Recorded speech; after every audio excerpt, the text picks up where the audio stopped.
You know, there's this invisible battle happening, not just around us, but inside millions of us. It's this wild conflict that doesn't use guns or bombs. It actually hijacks our own biology. So today, we're going to open the case files on this internal war. So let's just get right into it. We're all taught to think of anxiety as, just another feeling, like being sad or happy. But what if that's not even close to the whole story? What if we've been looking at this thing all wrong? Because the evidence really points to something else entirely.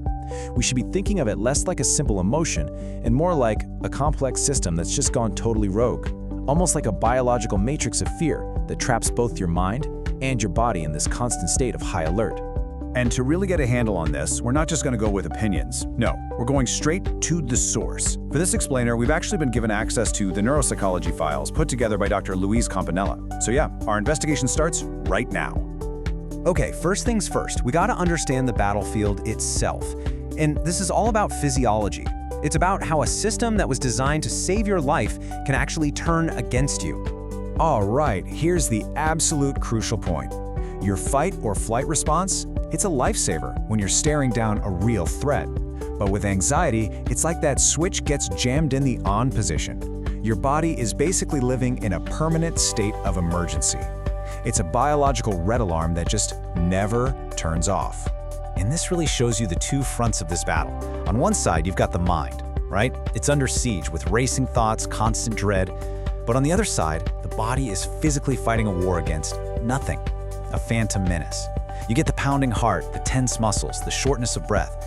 And these two things, they're not separate. They're totally, deeply interconnected. And look, don't get it twisted, this isn't some rare thing.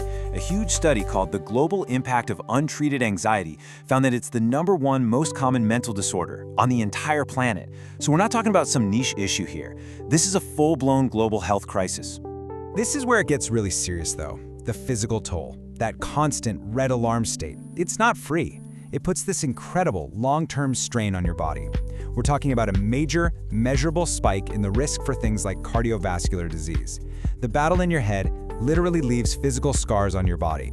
So where does this whole matrix of fear even come from? Well, the files are pretty clear. It's almost never just one thing. It's more like a complex web of different factors, all building on top of each other. Yeah, the best way to think about it is like a perfect storm. First up, you've got genetics. That can kind of load the gun, right? It gives you a predisposition.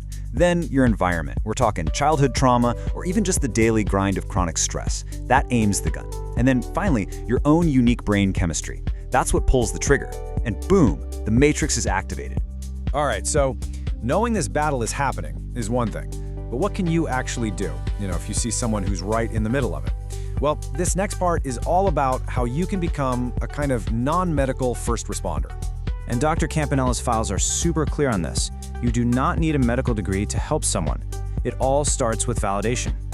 Just acknowledging what they're going through. Saying something as simple as, "That sounds incredibly hard," or "I hear you." That can make a massive difference. After that, you can help them hit the off switch with some breathing, and then help them ground themselves. Pull them back out of that internal chaos. Okay, now this is an amazing tool. The 4-7-8 breathing technique, it's not just some distraction. It's literally a biological hack. That really long exhale forces your body's calming system, the parasympathetic nervous system, to kick into gear. It's like you're manually flipping the off switch on that big red alarm. And this grounding technique, it's just brilliant. Think about it. When someone's trapped in that matrix of fear, all of their focus is turned inward. This 5-4-3-2-1 method forces their brain to look outward again, to reconnect with the real world, right here, right now. It completely shatters that panic feedback loop by making them use all 5 of their senses. So being a first responder is huge. It's critical, but it's just as important to know your limits. You got to know when the battle needs a specialist. So when is it time to call for backup? Okay, the key term clinicians use is functional impairment. And you can just think of this as the tipping point. It's the moment when anxiety stops being just an internal struggle and starts actively messing up daily life. It's when it disrupts work, relationships, or even just running simple errands. So what does that actually look like in real life? Well, here are the big red flags from the case files. Is it making it impossible to work or study? Is it a near constant feeling, most days, for like 6 months or more? Are panic attacks happening a lot? Or are they starting to avoid people, places, things they used to love just out of fear? If you're nodding along to any of that, that's the signal. That's the time to talk to a professional. All right, for our final section, we're putting some common myths on trial. It's time to deliver the verdict and just completely dismantle the misconceptions that cause so much damage. Myth number 1, it's all in your head. Verdict? Absolutely false. As we've seen, this is a full-body, systemic thing. It's a biological battle. It involves your heart, your lungs, your brain chemistry. It could not be more physical. Myth number 2, just calm down. Ugh. Verdict? Not just false, but actually harmful.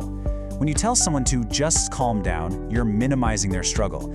You're basically saying they could just turn it off if they wanted to.